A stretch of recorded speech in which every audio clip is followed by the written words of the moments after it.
Well, to start this video off, some unfortunate things happened. I was pulling my car into the driveway and the little trim right here just fell out. And someone ran it over like right after. So I need another one. And they're hard to find for coupes. And it all doesn't fit because of these headlights. I don't know what's wrong with these headlights. But they have no bracket for the turn signal to fit in. And no bracket for these to fit in. They were just pretty loosely, like I could probably pull this one out if I wanted to. But like, I don't know what's up with these headlights. I got new headlights coming. Finally. And they actually have brackets to fit these. And they're also I don't know if they're called neon or xenon, but they're those instead of the halogens. So back to what this video is actually about.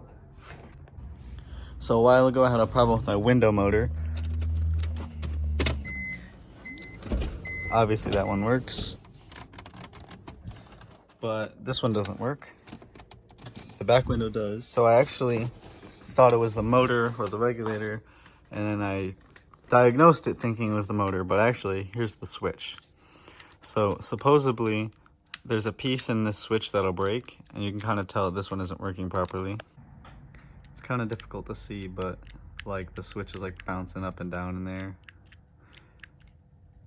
And this back one right here is just staying still. So that's actually what the problem ended up being.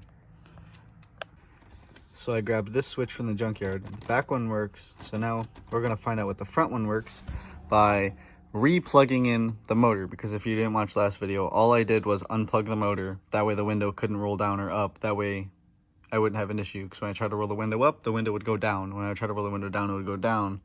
So I was just forced to leave it unplugged. So just gotta loosen all these up again. Oh. This piece out.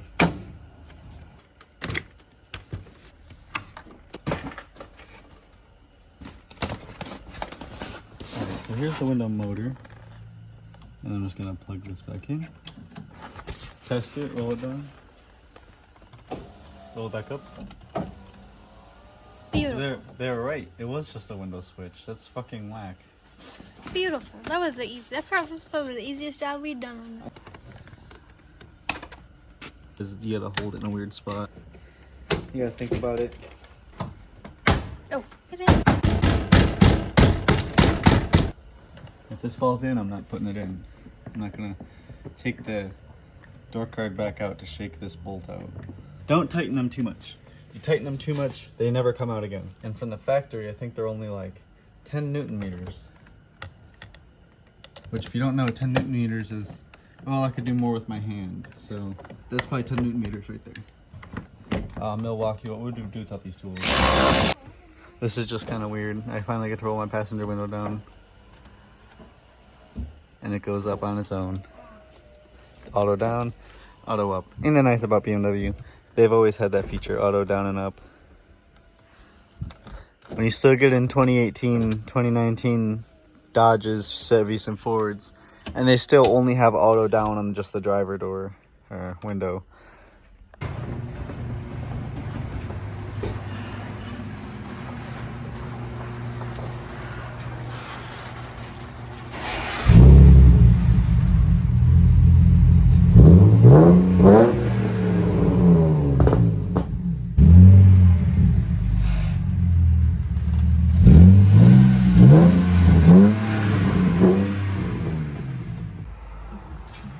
Just need a brand new bumper, and the front end of this car is gonna look so sexy. Can't wait to get the new headlights in and whatever the fuck that trim piece is called.